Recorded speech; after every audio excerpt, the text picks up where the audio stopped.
पहले में news channel में फिर एक बार आपका स्वागत है। आइए देखते हैं राज्य के नए पुलिस महानिदेशक के पदभार ग्रहण पर एक रिपोर्ट।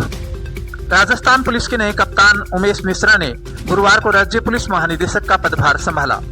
डीजीपी एमएल लाठर ने उनको पदभार सौंपा। इस मौके पर अतिरिक्त निदेशक जनसंपर्क गोविंद पारीक के अलावा पुलिस उच्च अधिकारियों ने डीजीपी मिश्रा को बधाई दी। सेवानिवृत्त होने पर लाठर को शानदार विदाई दी गई। इससे पूर्व आज प्रातः राजस्थान पुलिस अकादमी में आयोजित भव्य समारोह में उन्हें गार्ड ऑफ ऑनर दिया गया व परेड द्वारा सलामी दी गई। लाठर ने इस मौके पर सभी साथियों को धन्यवाद ज्ञापित किया। देखो, पुलिस में जो प्राथमिकताएं हमने तय किया है, सीएचक्यू ने तय किया है, हमारे पूर्ववर्ती डीजीपी साहब ने तय किया है और वो प्राथमिकताएं राज्य सरकार की भी हैं, तो हमें उसी को आगे बढ़ाना है।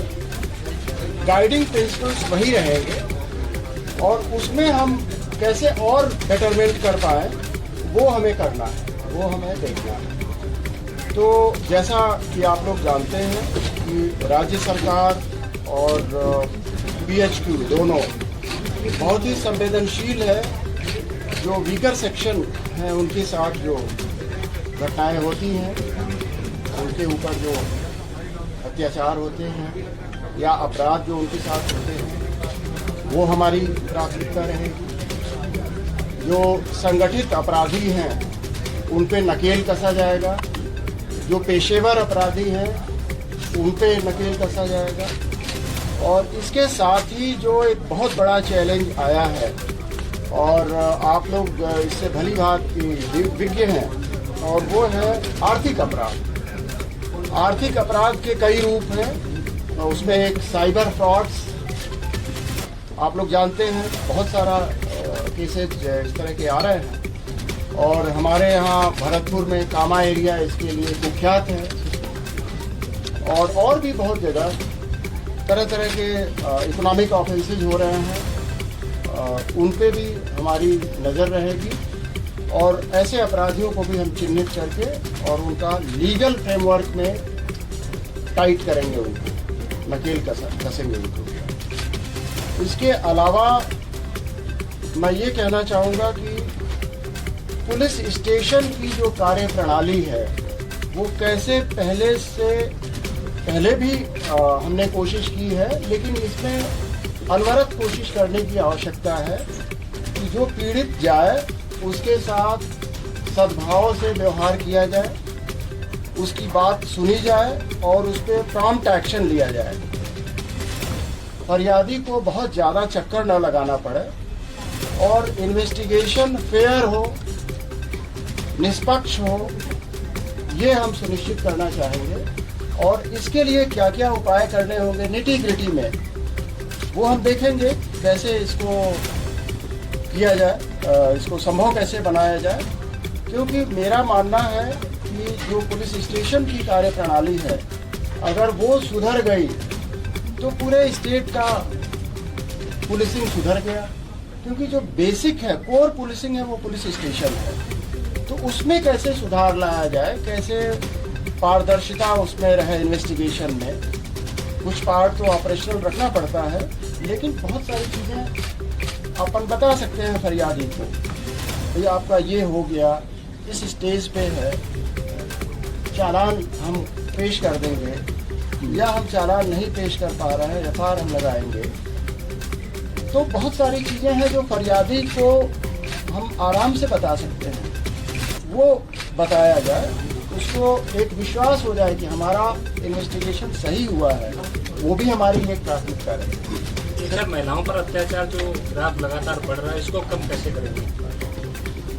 वो ऑलरेडी कम हो चुका है। जो हमारे पूर्ववर्ती डीजीपी साहब हैं, उन्होंने बहुत ही इस पे अच्छी प्रभावी मॉनिटरिंग की व्यवस्था की और उसमें मैं आपको बताना चाहूँगा कि जो तफ्तीश का समय है वो काफ़ी कम हुआ है। एवरेज जो स्पैन है वो बहुत कम हुआ है।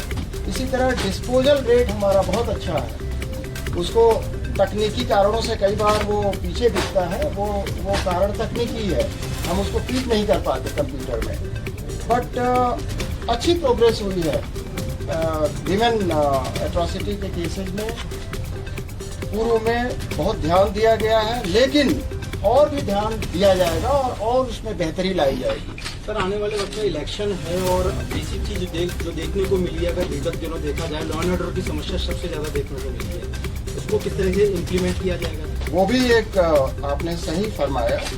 कानून व्यवस्था के जो कई कारक हैं जो कानून व्यवस्था की स्थिति उत्पन्न करने में, उसमें एक बहुत बड़ा कारण है सांप्रदायिक सद्भाव का दूषित होना, परस्पर विश्वास की कमी होना और शरारती तत्वों की पहचान न हो पाना। तो इन सभी को अपन देखेंगे, इंटेलिजेंस को बीफ अप करेंगे, जो पुलिस स्टेशन में इंटेलिजेंस का सिस्टम है उसको भी और प्रभावी बनाया जाएगा और हमारी कोशिश रहेगी कि इस तरह की घटनाएं न हों और जो ऑलरेडी घटनाएं घटी हैं उनमें जो चिन्हित है, जो हमने नॉमिनेट किया है अक्यूज्ड, उनको अरेस्ट किया जाए। तो राजस्थान पुलिस में जो सब इंस्पेक्टर रैंक तक के कार्मिक होते हैं, उनकी टाइम बाउंड प्रमोशन की एक समस्या होती है, छुट्टी उनकी एक मांग होती है, उनको काफ़ी उम्मीदें हैं आपसे। हाँ, ये अच्छा आपने याद दिलाया कि पुलिस कर्मियों का वेलफेयर भी हमारी बहुत प्रायोरिटी रहेगी और उसके लिए हम क्या कर सकते हैं वो हम देखेंगे। अभी हम ऑफ हैंड हम नहीं बता सकते कि क्या एग्जैक्टली हम मेजर्स लेंगे, बट उस पर हम विचार करेंगे, मंथन करेंगे और उनकी बेहतरी हो, तो उनकी वर्किंग कंडीशंस बेटर हों, ये हमारी दिली इच्छा है। अब उसको क्या किस रूप में हम वो कर पाएंगे वो मैं देखता हूँ। साहब, एक सवाल मेरा ये था कि आपके आने के बाद एसएचओ और डिप्टी एसपी की जो पोस्टिंग होती है वो आपका एक बार बुलंद होगा या पॉलिटिकली रहेगा, विधायक की मर्जी से जैसे चल रहा है? देखिए, जनतंत्र में विधायक हो या एमपी साहब हो, उन सबको अपनी बात रखने का अधिकार है और उसमें भी वो राय अपनी देते हैं और डिसीजन पुलिस मुख्यालय का है, लेकिन कंसल्टेटिव प्रोसेस का एक डेमोक्रेसी में तकाजा है जो होता है। सर, साइबर क्राइम अगर बात करें तो गांव-गांव तक पहुंच गया, लेकिन हर थाना स्तर पर बात करें तकनीकी रूप से इतना सुदृढ़ नहीं है कि उनको सहायता की जा सके। जयपुर में अलग से साइबर विंग है, लेकिन गाँवों में किस तरह से सर इसको सुदृढ़ करने का प्रयास हुआ? देखिए, ये साइबर एक्सपर्टीज एक दिन में नहीं आ सकती, ये बहुत बड़ा काम है और कैपेसिटी बिल्डिंग का काम हम उत्तरोत्तर कर रहे हैं, लेकिन वो वन डे में नहीं आएगा। आप पिछले साल से देखेंगे तो पहले से बेहतर है, अगले साल आपको और बेहतरी मिलेगी। जो साइबर डोम का कॉन्सेप्ट है, हमारा एक केंद्र खुलने जा रहा है, उससे एक केंद्रीय स्तर पे हमारी फैसिलिटी डेवलप होगी, तो निश्चित रूप से आने वाले दिनों में हमारा फोकस रहेगा और उस पर सुधार आएगा और लोगों को रिलीफ पहुंचाने का जो जरिया है उसको और बेहतर किया जाए। अंतिम सवाल, बाहरी राज्यों के बदमाशों को राजस्थान एक शरण स्थली बन गया है और पुलिस भी यहाँ पर एनकाउंटर करने से हिचकिचाती है, कैसे ठीक करेंगे सर?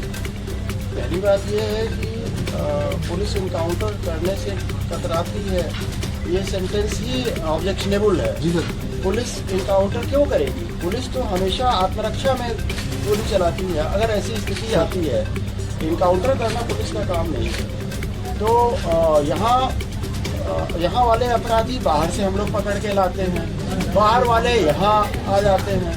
तो जब आवागमन के साधन उपलब्ध हैं, कनेक्टिविटी इतनी अच्छी है, तो ये तो होगा। हमारा अपराधी कभी यूपी में छिपेगा, कभी उत्तराखंड में छिपेगा, बहुत पहले से छिपते आ रहे हैं, उनका अपराधी यहाँ छिपेगा, तो ये तो चलता रहता है। लेकिन हम लोग म्यूचुअल कोऑपरेशन रखते हैं, हमारा मीटिंग होता है और एक क्षेत्रीय स्टेट्स का संगठन भी है, उसमें भी हम डेटा का आदान प्रदान करते हैं, कौन वांछित है, कहाँ वांछित है, इसका एक्सचेंज करते रहते हैं, तो कोऑर्डिनेशन और बेटर किया जाएगा। Thank you.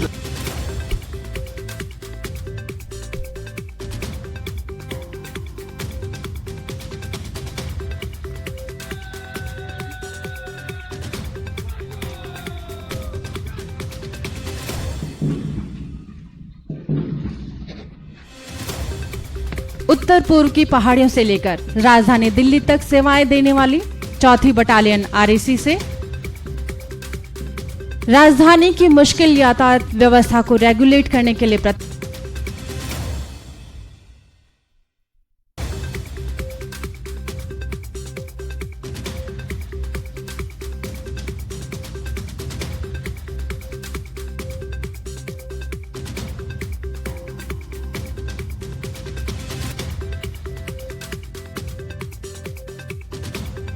को बधाई व धन्यवाद।